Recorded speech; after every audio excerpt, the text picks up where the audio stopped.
உங்கள் சமையலோட ருசியை கூட்ட அம்மா சமையலோட மசாலா வாங்கி சமைச்சு பாருங்கள். அதோட சுவையே தனியாக இருக்கும்.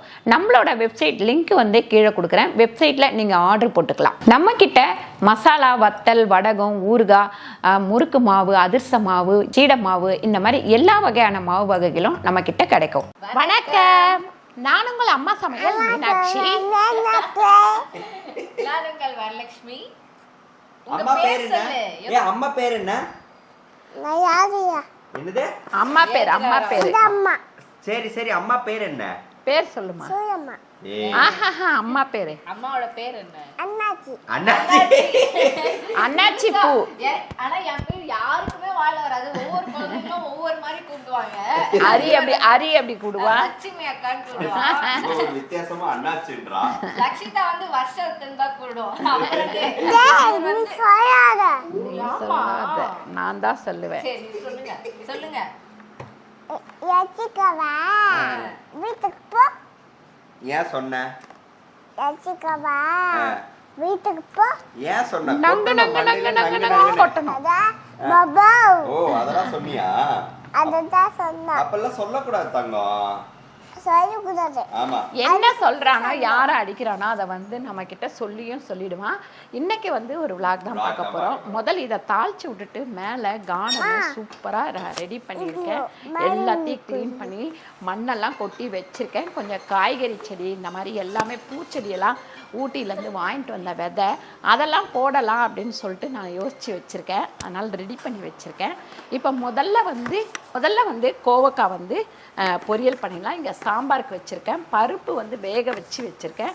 இது வந்து பார்த்திங்கன்னா சௌச்சௌ வந்து ஒரு விசில் போட்டு எடுத்துக்கலான்ட்டு பண்ணிவிடுவோம். நம்ம இதில் வந்து எண்ணெய் வந்து ஒரு 7 ஸ்பூன் ஊற்றிருக்கேன். ஏன்னா 1 கிலோ வந்து கோவக்காய் எடுத்து வச்சுருக்கேன். கடுகு வந்து 1/2 ஸ்பூன் போட்டிருக்கேன். அதுக்கப்புறம் உளுந்து வந்து ஒரு 3/4 ஸ்பூன் அளவுக்கு உளுந்து போட்டிருக்கேன். வெங்காயம் பார்த்திங்கன்னா 2 வெங்காயம். உப்பு வந்து ஒரு 1/2 ஸ்பூன் உப்பு சேர்த்துருக்கேன். நீங்கள் கம்மியாக போட்டிங்கன்னா ரொம்ப கம்மியாக போட்டுக்கோங்க. இப்போ 1/2 கிலோ கோவக்காய் போடுறீங்கன்னா ஒரு 1/2 ஸ்பூன் அளவுக்கு உப்பு சேர்த்துக்கோங்க. இது இங்கே வதக்கிக்கிட்டே இருக்கட்டும். இங்கே வந்து சாம்பாருக்கு நான் பருப்பெல்லாம் வேக வச்சுட்டேன். அதனால் கடுகு வந்து ஒரு 1/2 ஸ்பூன், ஜீரகம் வந்து ஒரு 1/2 ஸ்பூன், அதுக்கப்புறம் வெந்தயம் 1/4 டீஸ்பூன், உளுந்து ஒரு 1/2 ஸ்பூன், பெருங்காயம் ஒரு 3/4 ஸ்பூன், சின்ன ஸ்பூனில் 3/4 ஸ்பூன் போட்டிருக்கேன். அதுக்கப்புறம் வெங்காயம் வந்து பார்த்திங்கன்னா ஒரு 3 வெங்காயம்.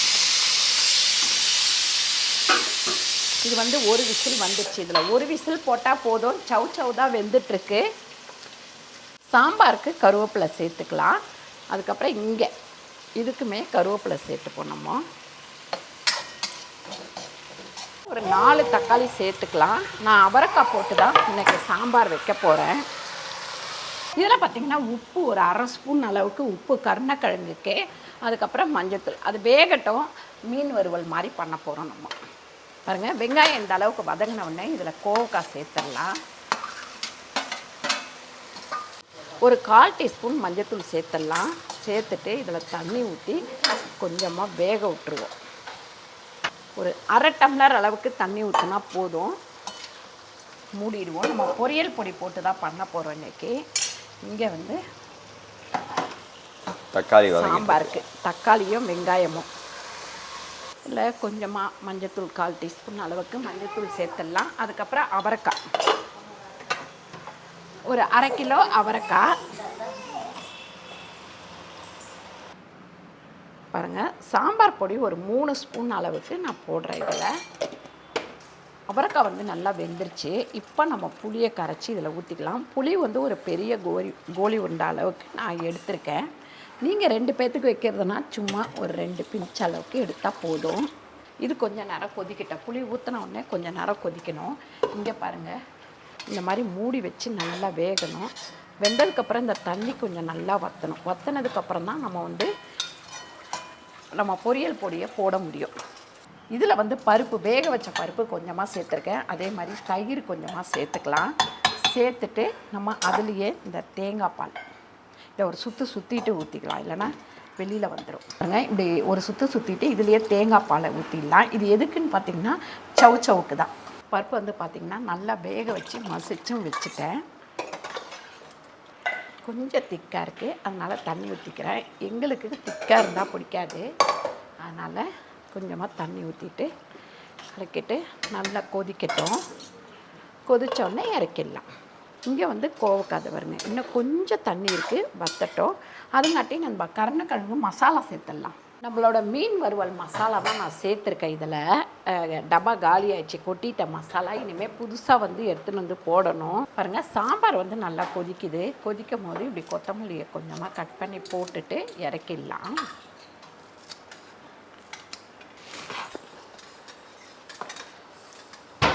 வேக வச்சதுக்கப்புறம் இந்த மாதிரி தயிர், அதுக்கப்புறம் பருப்பு, தேங்காய் பால், இது மூணுத்தையும் இதில் ஊற்றிக்கலாம். நீங்கள் இந்த மாதிரி வச்சு சாப்பிடும் போது சப்பாத்திக்கு தொட்டுக்கிட்டிங்கன்னா அவ்வளோ ஒரு டேஸ்ட்டாக இருக்கும். இது ஒரு கொதி வரட்டும், அதுக்கப்புறம் தாளிச்சிக்கலாம். கோவக்கால நல்லா வந்து தண்ணி வத்திருச்சு. இப்போ நம்ம பொரியல் பொடி போட்டுக்கலாம். அம்மா சமையலோட பொரியல் பொடியை சேர்த்துக்கலாம். இந்த வாட்டி நம்ம மிஷினில் வந்து பார்த்திங்கன்னா நைஸாக அரைச்சிட்டாங்க.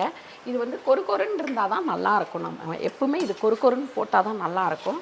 நம்ம எழுதி போடுறோம், சில நேரம் அவங்க வந்து மிஸ்டேக் பண்ணிவிடுவாங்க. கருணக்கிழங்கு வந்து வறுத்துக்கலாம். இந்த மாதிரி மீன் வறுவல் மாதிரியே நம்ம போட்டு வறுத்துக்கலாம். இந்த மாதிரி பண்ணி ரொம்ப வருஷமாகுது. நான் வந்து அப்படியே கட் பண்ணிவிட்டு போட்டு இது பண்ணி எடுத்துருவேன். இந்த சவுச்சவை நம்ம தாளிக்கிறதுனா தாளிக்கலாம், தாளிக்காமல் அப்படியே கொத்தமல்லி போட்டு இறக்குனாலும் இறக்கலாம். நான் வந்து இன்றைக்கி இதை கொத்தமல்லி போட்டு இறக்கிட போகிறேன். இங்கே பார்த்திங்கன்னா அவரைக்காய் போட்டு சாம்பார், கோவக்காய் பொரியல், அப்புறம் சவுச்சவ் வந்து தயிர் பச்சடி மாதிரியே வச்சுருக்கேன். இங்கே கருணக்கிழங்கு வறுத்துருக்கேன். வாங்க மாடியில் என்னெல்லாம் க்ளீன் பண்ணி வச்சுருக்கேன்னு காமிக்கிறேன். வாங்க போகலாம். பாருங்கள், எல்லா மல்லிச்செடியெல்லாம் இப்போ கட் பண்ணி விட்டுருக்கேன். இப்போ கட் பண்ணி விட்டால் தான் தை மாதம் பிறக்கும் போது நல்லா வந்து பூக்க ஆரம்பிக்கும்.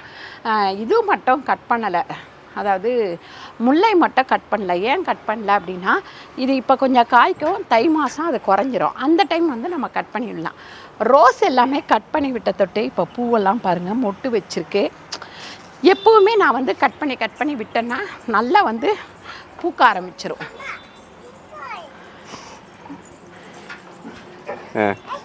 அப்புறம் இங்கே அவரைக்காய் செடியெல்லாம் இந்த இடத்துல வச்ச தொட்டு அவரைக்காயெல்லாம் இந்த பாருங்கள் நல்லா காய்ச்சிருக்கு. இது வந்து சிகப்பு அவரை. இங்கே வந்து பறிக்காமல் விட்ட தொட்டு நல்லா வந்து முத்தலாயிடுச்சு.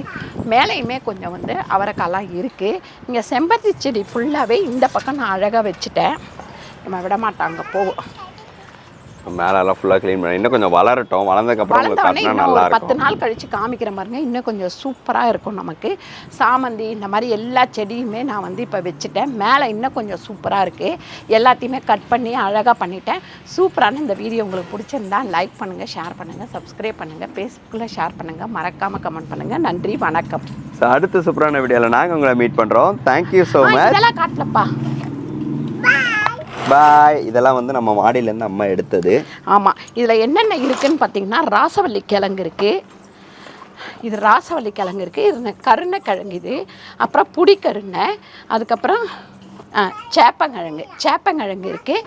இது வந்து கருமஞ்சள், இதில் வந்து பார்த்திங்கன்னா மஞ்சள் கொஞ்சம் இருக்குது. அதுக்கப்புறம் மானல்லி இருக்குது, இது மாயிஞ்சி இருக்குது. இதெல்லாம் வந்து நேற்று எடுத்துட்டேன். இன்னும் மஞ்சள் செடியெல்லாம் மேலே வந்து இருக்குது, இன்னும் கொஞ்சம் இருக்குது நிறையவே. இந்த ராசவள்ளி கிழங்குல வந்து புட்டிங் பண்ணுவாங்களாம். எப்படின்னு வரலட்சுமியை பண்ண சொல்லியிருக்கேன், பார்த்துட்டு பண்ணட்டும். இது ஒரு 2-3 நாள் மேலே வச்சு நல்லா காயணும். காஞ்சதுக்கப்புறம் கழுவிட்டு எடுத்துகிட்டு போகலாம். இது வந்து புதுசாக சமைக்க முடியாது, எப்பவுமே ஒரு 10 நாள் ஆகணும். கருணைக்கிழங்கு, சேப்பங்கிழங்கு, புடிக்கருணை, இந்த மாதிரி கிழங்கு வகைகள் எல்லாமே பறித்து ஒரு 10 நாள் கழித்து சமைச்சாதான் நல்லாயிருக்கும்.